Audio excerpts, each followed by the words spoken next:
Hello, everybody. Welcome to the Andy Show. This is Andy, and I have a report I want to bring to you, and I'm going to read some of it and then make a couple of comments. But I found the BTI 2020 country report on Iraq when I was looking for an old one from 2017, which actually showed the value of the Iraqi dinar. And I'll get to that old report in just a moment. But this report, it's part of the Bertelsmann Stiftung's Transformation Index, BTI 2020. It covers the period from February 1, 2017 to January 31st, 2019. The BTI assesses the transformation toward democracy and a market economy, as well as the quality of governance in 137 countries. Here you can see the link, and I will put a link to this PDF file in the description as well. This shows everything regarding Iraq. So on first review, Iraq could be relieved at the end of period under review. Following the liberation of Sunni areas from the Islamic State group in December 2017, the intensity of conflict in the country decreased. After the end of the Iran-Iraq War in 1988, the fabric of Iraq society was scattered and the economy was left severely damaged. The Iraqi regime therefore liberalized the economy in an effort to promote economic recovery. It also founded the Arab Cooperation Council in 1989, along with Egypt, Jordan, and North Yemen, to support the country's economy at the regional level. Such a rapid liberalization, however, backfired, and the regime found it was unable to deliver on its promises to the Iraqi people. Reconstruction projects were stopped, and the price of products and foodstuffs soared because the poorly planned policy of economic liberalization. Now I'm going to stop right there and give you a little food for thought. They've been through the process, or a similar process, of what they're trying to do now, back then in the 80s. They've recognized a lot of the mistakes that they had made back then. Is that why it's taking so long to get their economy going this time? Is because they're trying to make sure the path that they take doesn't have the same result as it did back then in the 80s and early 90s.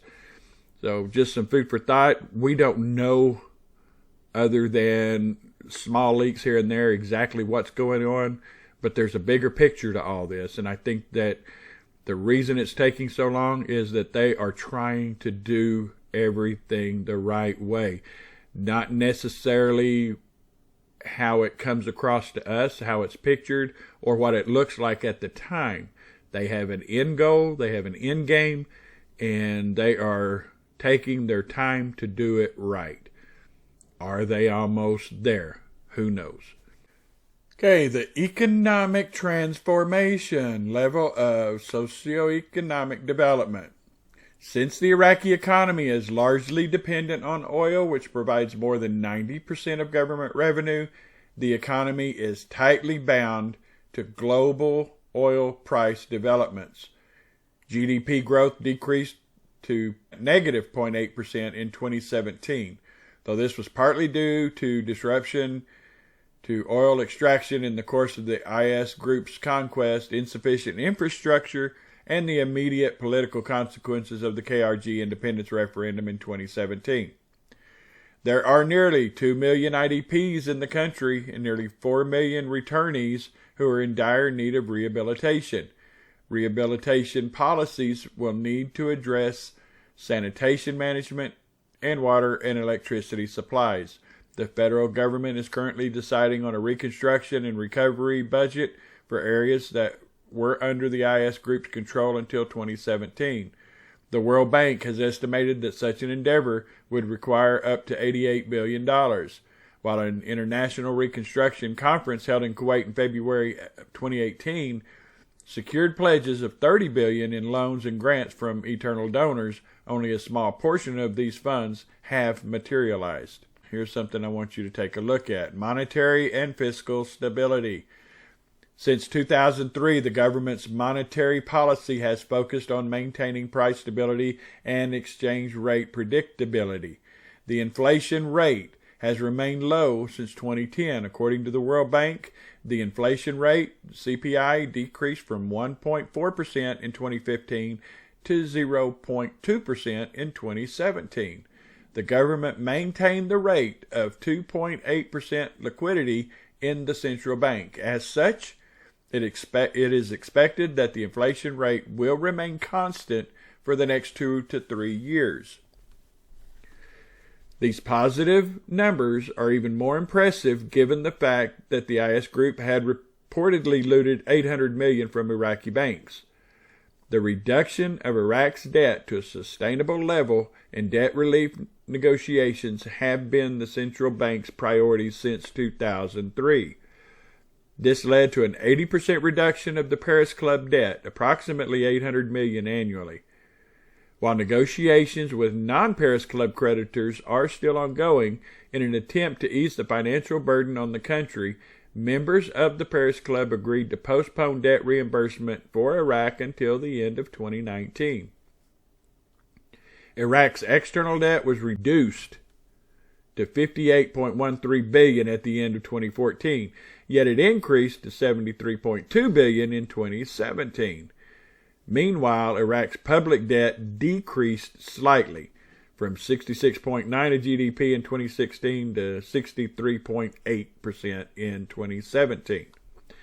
The causes of Iraq's current economic problems include a sharp decline in world oil prices and a rise in military spending in order to recapture territories under the IS group's control. Military spending accounted for 3.6% of GDP in 2016 and 3.85% of the GDP in 2017. Nevertheless, it is likely that the Iraqi economy will recover with a steady increase in oil prices. And look what's happening. They're getting close to 50% more than they are planned on their budget. So, yeah, I think things are improving remarkably. Indeed, government consumption decreased from 22.9% in 2016 to 20.7%. The 2018 budget was passed by the Corps in March of 2018, which increased public spending on services and cut military expenditure. While capital spending was reduced slightly to nearly 24%, the projected deficit was reduced by 42% as a result of an increase in national revenues. There's all kinds of information here. Okay, what I wanted to look for, I'm bringing this to you just as something that you can take a look at. And granted, it's a couple of years behind. This was done last year for information ending in 2020. But let's take a look at the 2017 report that was put out in 2018. Okay? And I just need you to take a look at this. This is their 2017. Okay? The government's monetary policy since 2003 has focused on maintaining price stability and exchange rate predictability. The inflation has remained in the low since 2010. According to the CBI, the inflation rate is 1.4, 2015 estimates, while the World Bank estimates 2015 at minus 1.2%, and the country's international reserve volume has also decreased due to the sharp decline in oil prices. Okay, what's happened since then? Oil has gone way, way up.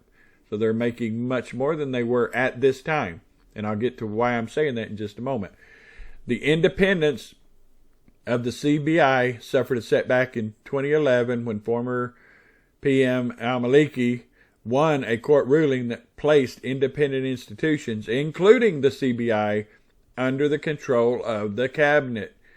In January 2020, the CBI raised the exchange rate of the dinar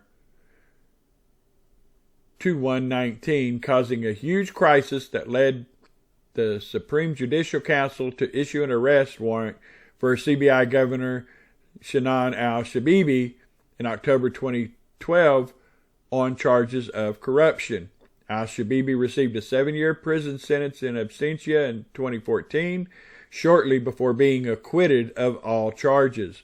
The difference between the official and parallel exchange increased from 3% in 2015 to 9% in May 2016. The CBI introduced a number of policies to keep inflation low. The dinar remained widely stable and was worth $1.71 in early 2017. Do you see that, folks? That they didn't say that was the rate in 2017. It was worth 171 in 2017. They still had a long way to go to get where they needed to be. And that's why I was talking about that other part that talked about what had happened in the late 80s, early 90s, and they tried too much and they tried to get on their feet too quick. You have to ask yourself now, what is the dinar worth today? Have they paid off more debt? Have they increased their foreign reserves? Have they increased their gold holdings? There is just a ton of things that would make this almost obsolete because there have been so many changes in the past 4 years. As I said, it was worth 171 in early 2017. This is not a prediction. It wasn't saying that that was the actual rate. The rate in 2017 was still about 1,290 dinar to the dollar. Why?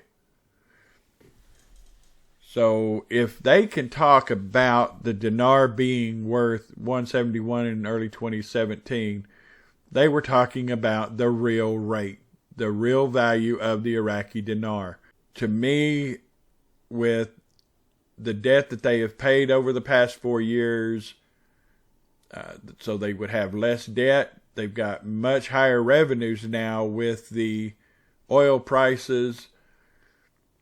But there are many, many other factors that go into determining this. So let's say that they're worth a little less or they're worth a little more.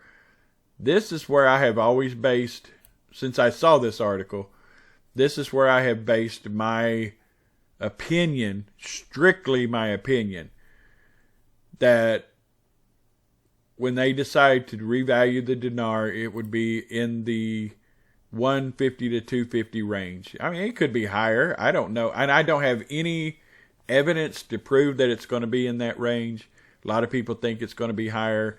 You know, you've heard all the talk about the being the most powerful currency in the Middle East, and with that, Kuwait is right around $3.30, so they would be, 371 has been floating around. I've seen that several times, even as late as yesterday. Someone informed me about a 371 rate that's being floated around. I can't tell you one way or the other. I'm not here to predict. This is an economic, financial, government study that they did, and it shows the dinar was worth $1.71 in early 2017. So take that for what it's worth, and all we can do is hope and pray that they finally get their act together and get something done very soon. I just wanted to give you a little positive encouragement. Don't give up hope. Even if it doesn't happen this month, don't give up hope. We're in this for the long haul. We're not going anywhere. Neither should you. With that, I bid you a good day. Hope everybody has an awesome, awesome day. God bless, and talk to you soon.